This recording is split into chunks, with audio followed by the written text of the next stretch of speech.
Why, hello, learning nerds. Before we begin today's show, I want to thank our awesome sponsors, with first giving a shout out to Idle Courses Academy. Idle Academy is the first and only authorized vocational school for instructional design and online learning. It includes a comprehensive hands-on curriculum with certifications, credentials, expert coaches, mentors, a community of practice, paid experience opportunities, industry-preferred software access, live events, and ongoing updates. Your entire instructional design career is neatly packaged behind a single login for just $88 a month. Check out all the details at idlecourses.com/academy, and you can use my code Luke for $88 off the yearly membership. Okay, now let's start the show. Hello, learning nerds, and welcome on in to the nerdiest podcast you're going to hear today. I'm your host. My name is Dr. Luke Hobson. I'm a senior instructional designer, author, blogger, podcaster, and a whole bunch more when it comes to sharing about instructional design and online learning. My passion, as you can probably guess, is talking about this very type of subject and, of course, being able to share with you what I have learned along the way over the years of being an instructional designer and an educator in order to help you to be able to apply many of the tips that we talk about on the show into your practices, what you are doing, and of course to be able to help you along the way with your career. And of course, you can find all of the information about this show over at drlukehobson.com. So hey, Happy New Year, by the way. Welcome on in to 2024. Can't believe I'm saying these words. I was trying to be able to think about what type of episode do I want to be able to have for the new year. And one of my, I'm not going to call them resolutions, that's kind of cliche, but one of the types of directions I want to be able to go in with this show more is to really dive on in to some of the best types of instructional design practices, learning design practices, and thinking so much more about really what is effective inside of the learning space. And of course, there's a number of different topics I can go down. And the very first one, though, that I wanted to be able to talk about is one that I find interesting. It doesn't get as much attention as it should, but I use it as far as for every single course that I have designed or taught because I have seen the power of it.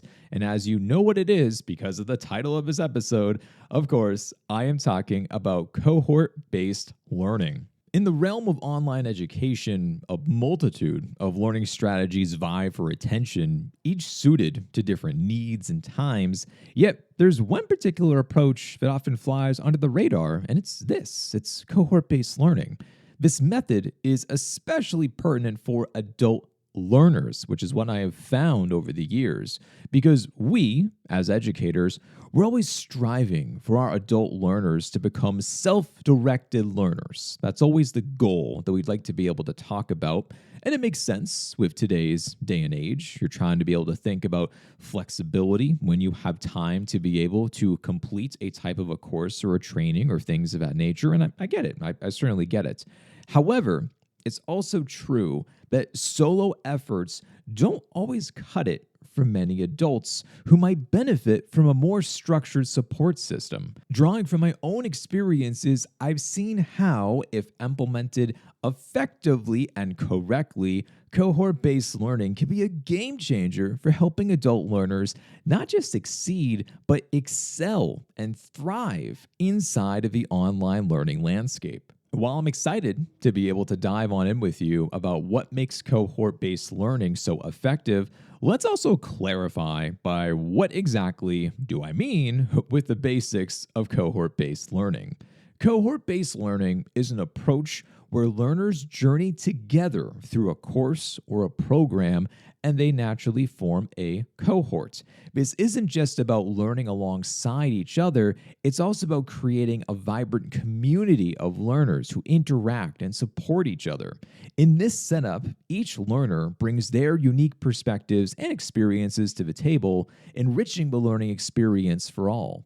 The idea is to create an environment for the learners to progress through the learning experience at the same time and cadence to create a shared experience. With all of this said, there are several pros for being able to implement this learning strategy inside of your learning experiences.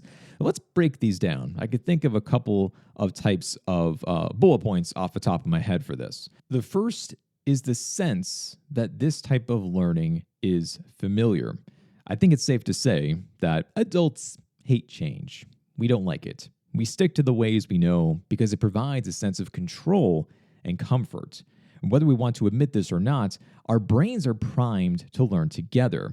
We were trained this way all throughout schooling. We're placed inside of a cohort starting back from K through 12, and this continues in college. And what we do is that we even strongly identify with a graduating year. With this in mind, learning as a cohort provides more familiarity. The group-like atmosphere has a sense of nostalgia and comfort that most learning strategies can't capture. Another pro is community. Adults in general desire a sense of belonging and community. We want to feel like we're a part of something and to find like-minded individuals.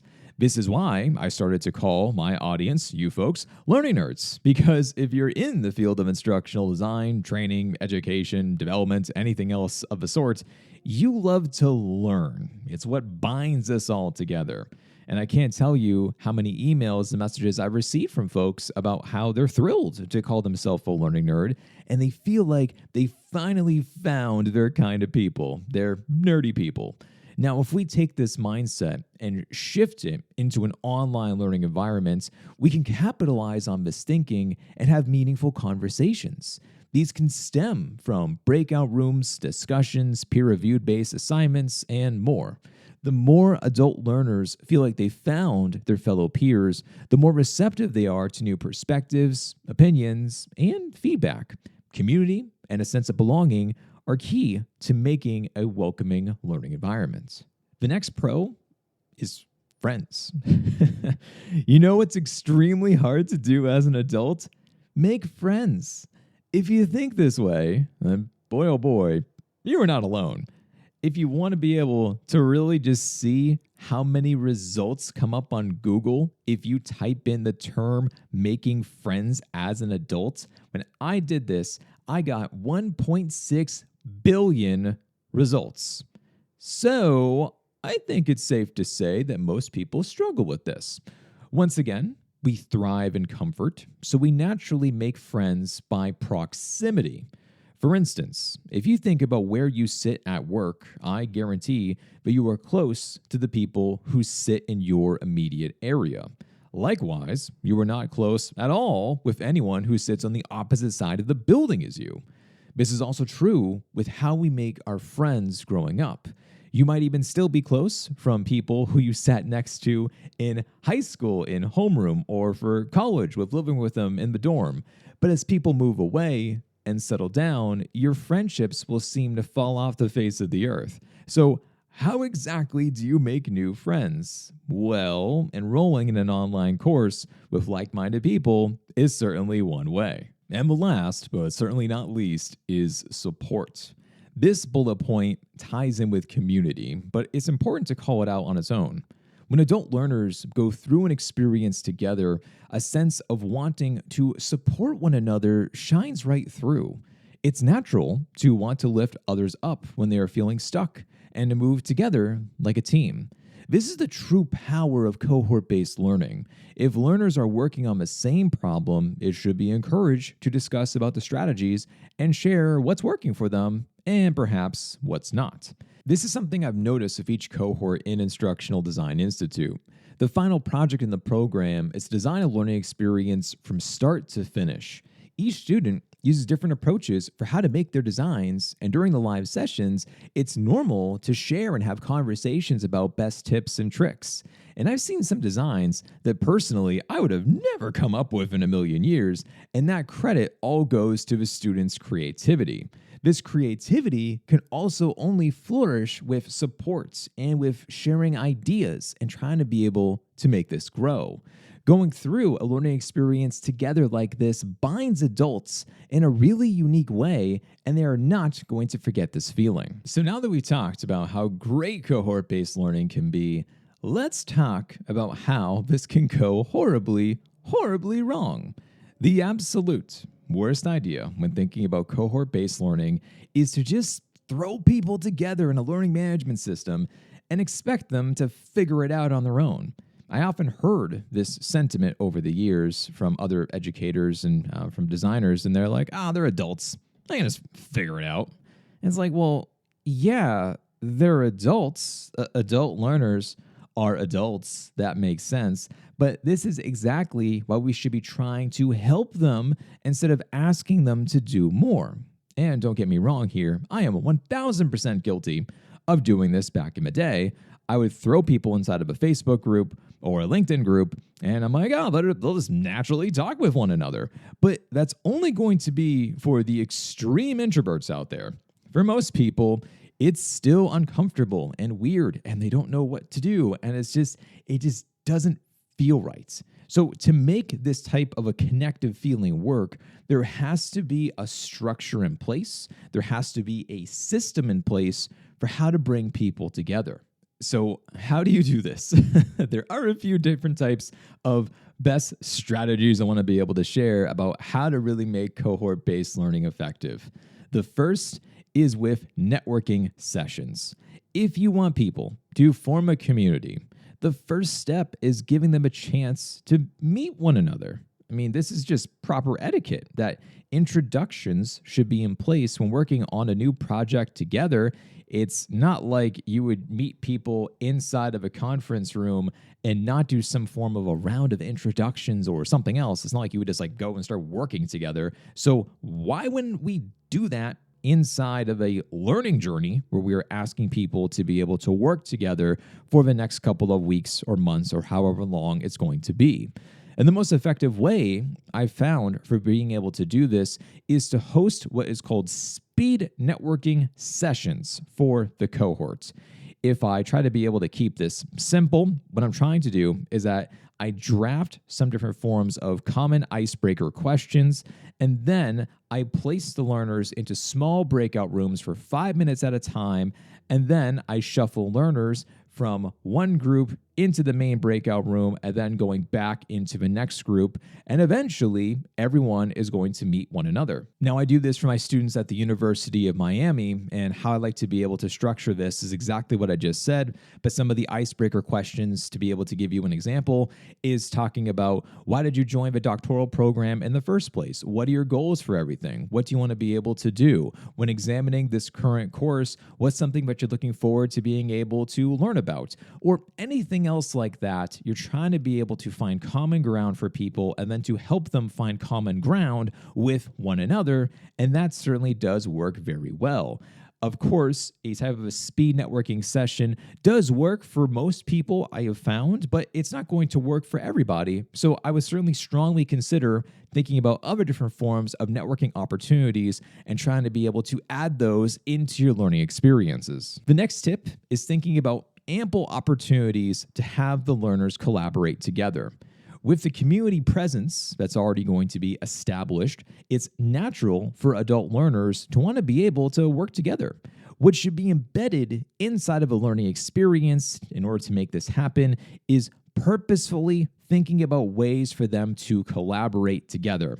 What I mean by this is think about different forms of assignments where it really does make sense to prioritize groupthink over solo efforts. Since the real world is filled with challenges of working on a team and coming to a joint decision, well, why wouldn't you create an assignment that focuses on those very same types of feelings and issues in order to create a type of a real world experience? I think that makes a lot of sense. And the last tip to know about is making sure to have user-friendly tools. If I could share any detail with you when it comes to adult learners, it would be this tip. You must select a communication tool that is user-friendly and convenient. And I would bold that word, highlight it, make it 72-point font. It has to be convenient. I've heard from educators before about their frustrations when they create a type of a tool, or they select a tool, I should say, and students just don't use it. And they're like, well, why? Why aren't they using it? It's the tool that I selected. It's in the course. It should be natural for them. And then I go and look at the tool and I'm like, oh, it's clunky. It doesn't work right. It's not native. It looks like it was created back in 2006. Yeah, I can see why none of the students want to be able to use this tool in the classroom. It just doesn't make sense. And especially now, in 2024, adults expect modern tools that are mobile friendly, that look clean, that should be functioning correctly, and most importantly, it's convenient. They can learn it very quickly. If it's too hard to use, they're just simply going to find an alternative and they're going to use that instead. And that's going to create a completely different pathway as far as for that goes. Whether that's something that the educator, the instructor, the trainer, whoever it is, wants for that, or perhaps does not want for that to be able to happen, that's certainly a whole different type of conversation for everything. But that is to say, all in all, that if you don't select the right tool, then people are simply not going to use it, and it's really going to hurt the learning experience. And one final note to put a bow on all of this is that I've noticed over the years the rise of community managers. These people are the glue that holds the learning experience together by becoming like a guide for conversations. Yes, you can have a type of an online course or training with an instructor, and the instructor can become this type of voice and presence. But if you don't have this traditional type of setup, having a community manager will be key to not only answering questions, but keeping the conversations going. Organic conversations, that's the goal, for sure, and they're going to come in time. But having a facilitator of sorts can provide that pulse check on how the experience is going and making sure to relay back to you and to make sure to address different types of needs from learners in real time. All of that is really going to be significant. This is all to say that if these factors are not taken into consideration, the learning experience is going to suffer and the cohort is not going to be as connected. And obviously, you don't want that. You want to make sure that you're going to have a very tight-knit cohort, because that is what's really going to be able to make this cohort more successful, be able to do more together, make a stronger impact. And whether you're thinking about this from a performance-based type of an operation, or you're thinking about it from a type of an academic journey and trying to be able to help guide people throughout an entire degree program or anything similar in that nature, if you do things correctly, this is going to have a fantastic value that you're going to be able to bring to the table. And I hope these tips that I shared today can help you out with your next learning experience and for creating your next cohort. Well, hey, everybody, I hope you enjoyed the first episode of 2024. If you did, please be sure to leave a review for this show. All reviews are always welcomed. I read each and every comment that you do leave for me, and it's always appreciated. Whether you're listening on Apple Podcasts or Spotify or something else that I don't know about yet, I always appreciate your reviews and your comments for this show. As a reminder, the next enrollment for Instructional Design Institute is now open. The next cohort does begin on March 4th. You can go down below inside of the show notes if you want to experience what a cohort is like from the cohorts that I have been talking about on today's episode. Be sure to apply today as we go through basically A to Z as far as for designing learning experiences and making sure to actually give you real hands-on practical types of applications and skills for everything when it comes to how to design a meaningful and relevant form of learning experience. But that is all I have for you today, folks. Stay nerdy out there, and I'll talk to you next time.